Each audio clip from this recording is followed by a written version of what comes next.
नमस्कार, आप देख रहे हैं जागो हिंदुस्तान। जेवर एयरपोर्ट के लिए रोही के ग्रामीणों को दोबारा विस्थापित होना पड़ेगा।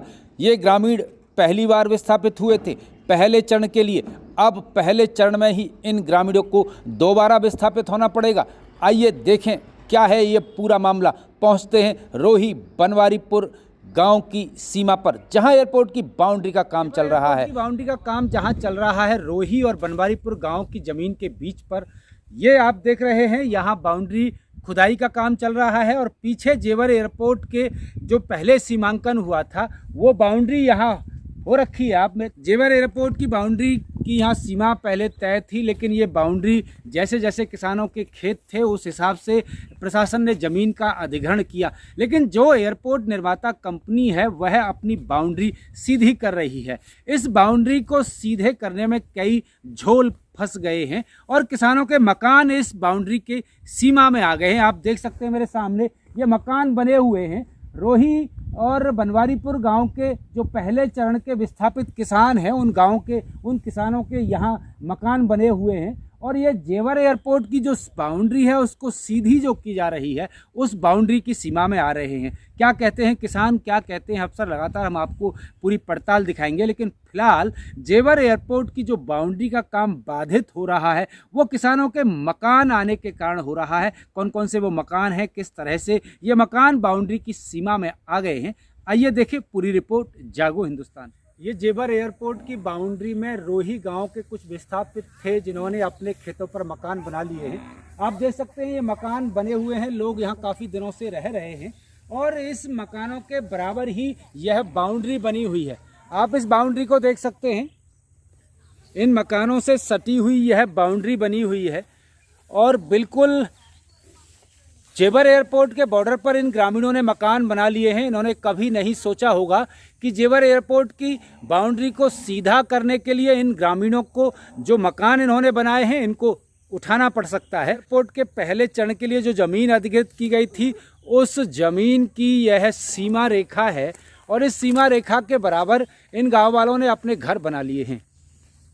लेकिन अब इस बाउंड्री को सीधा करने का काम चल रहा है और इस सीधा करने में कहीं जो ज़मीन पहले से अधिग्रहित की गई थी उसे छोड़ना पड़ रहा है, तो कुछ किसानों से ज़मीन और लेने की आवश्यकता पड़ रही है।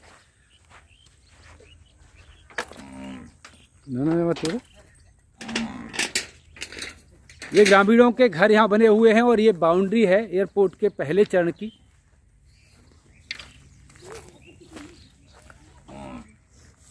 ये पीछे बाउंड्री बनती हुई आ रही है जेवर एयरपोर्ट की।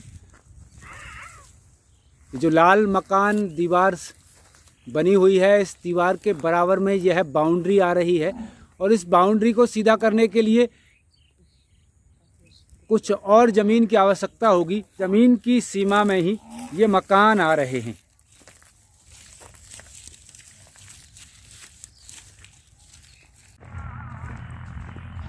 जेवर एयरपोर्ट की सीमा में जिन ग्रामीणों के मकान आ गए हैं वह रोही के विस्थापित गांव हैं। पहले चरण में इन गांवों की ज़मीन गई थी, किसानों के परिवार विस्थापित हुए थे और ये परिवार विस्थापित होकर के अपने खेतों में आकर बस गए, जो जेवर एयरपोर्ट के पहले चरण की सीमा से बाहर का क्षेत्र था। लेकिन अब इस बाउंड्री को सीधा किया जा रहा है और इस बाउंड्री को सीधा करने में जो मकान इन लोगों ने गांव से विस्थापित होकर अपने खेतों पर बनाए थे, आज वह मकान बाउंड्री की सीमा में आ गए हैं। अब इन ग्रामीणों को दोबारा विस्थापित होना पड़ रहा है जेवर एयरपोर्ट के लिए। ग्रामीणों का कहना था कि प्रशासन के अधिकारियों ने सीमा के दूसरी तरफ मकान बनाने की अनुमति दी थी, लेकिन अब ये मकान हटाए जाएंगे और दोबारा उन्हें विस्थापित होना पड़ेगा जेवर एयरपोर्ट के लिए। क्या कहते हैं गांव वाले, क्या उनकी पीड़ा है? क्या नाम है भाई साहब आपका? उधम सिंह जी, गांव रोही के रहने वाले हैं आप? तो आपने ये यहाँ खेतों में घर बनाया है अपना? तो ये जमीन खेतों में अपना जमीन थी या आपने खरीदी है? नहीं, हमारी निजी है, निजी जमीन है। तो ये अब आपने यहाँ मकान जो बनाया है ये बिल्कुल बॉर्डर पर बनाया है जी। जो सीमा हम देख रहे हैं, ये जो आप सामने देख रहे हैं जेवर एयरपोर्ट के पहले चरण की बाउंड्री है। लेकिन आपने इस बाउंड्री के इस तरफ मकान बनाया था, अब ये बाउंड्री सीधी हो रही है तो मकान आपकी इसमें आ रहा है बाउंड्री में। तो अब क्या ये घर तो आपको उठाने पड़ेंगे, तो क्या प्रशासन के लोगों ने कुछ आपको नोटिस वगैरह दिया है? या कोई नोटिस नहीं दिया। हमने जब मकान बनाए, हमारी निजी जमीन है और वो आए भी है यहाँ। जी। उन्होंने ये कह दिया कि तुम्हारी जमीन है जी, तुम बना सकते हो। अच्छा, अब कोई उठाने की घर को उठाने की, मकान को, वही मकान उठेगा हमारा तो हमको पैसे मिलेंगे, पैसे देंगे। अच्छा, पैसे का आश्वासन दिया उन्होंने। अच्छा अच्छा, इसके लिए तैयार हैं आप? हाँ, पैसे दे देंगे, हम अपने मकान उठा लेंगे। अच्छा अच्छा। तो अम्मा कब से रह रही हो यहाँ तुम? कितने दिन हो गए अम्मा? 16 साल है हमारे। अच्छा अच्छा। तो अब आपने रोही से आपने यहाँ खेतों में घर बनाया, अब यहाँ से कहीं दूसरी जगह घर बनाना पड़ेगा, तो कैसा लग रहा है, कैसी क्या महसूस कर रही हैं आप? ये भैया की तो कोई बात ना रही, हमारे तो यहाँ बढ़ता ना इतने दिन बनाया हुआ तो। अच्छा अच्छा। तो मन लग रहा है आपका, यहाँ पहले गांव में रहती थी, अब खेतों में रह रही हैं? जब खेतों में रह रहे, खेत में मन लग रहा है, गाँव में मन लग रहा है। अच्छा अच्छा। मन तो फिर लगाने तो लगेगा। तो यहाँ अब घर आपको फिर यहाँ से उठाने पड़ेंगे, तो फिर आप कहाँ रहेंगे, आप कहाँ घर बनाएंगे? जेवर बनाएंगे और कहाँ रहेंगे। अच्छा अच्छा। कितने घर हैं, घर परिवार के बच्चे सब यहीं रह रहे हैं? सब यहीं रह रहे हैं हमारे सब यहीं है। टोटली सब हमारे परिवार के। पहले कोई ऐसी कोई वो नहीं थी राह, तब तो बोल दिया था सरकार ने कि बना लो, अधिकारियों ने भी बना लो, कोई दिक्कत नहीं, बना सकते। फिर आप सीधी बाउंड्री कर रहे हैं तो ऐसे 30 तारीख को नोटिस दिया उन्होंने। अच्छा, ऐसा क्या नाम है आपका? राम कुमार नाम। तो आप क्या करते हैं, खेती किसानी करते हैं, कुछ और करते हैं? किसान ही रोही के रहने वाले हैं? रोही के। तो आपने अपने घर बना लिए हैं, कितने घर हैं इस समय यहाँ? 23 घर। 23 घर हैं। तो सब लोग यहाँ से जो है दूसरी जगह घर बनाने के लिए तैयार हैं? कोई नोटिस वगैरह मिला है आपको, कोई मुआवजा मिला है कि नहीं मिला है अभी? क्या अफसर क्या कहा, अफसर कह रहे हैं आपसे? अफसर कह रहे हैं पैसे देने के कह रहे हैं। अच्छा अच्छा। तो सब लोग तैयार हैं इसके लिए? हाँ तैयार है, और क्या करें। अच्छा अच्छा। तो पहले कभी सोचा था आपने घर उठाना पड़ेगा आपको? नहीं, ये तो हमें ना कोई नोटिस था, ये हमारी खुद की जमीन है, ना हमने किसी से लिया है, अपने घर की ही जमीन में। और हमारे जितने मकान हैं यहाँ, हमें किसी भी प्लॉट नहीं मिले। अच्छा अच्छा अच्छा। तो गांव से जब आपकी जमीन गई है और गांव से घर आपके उठे, तो अभी प्लॉट नहीं मिले आपको? किसी को प्लॉट ना मिले, परसों प्लॉट दिए गए हैं 29 तारीख को। अच्छा अच्छा अच्छा। वही मिले? अभी नंबर नहीं पड़े।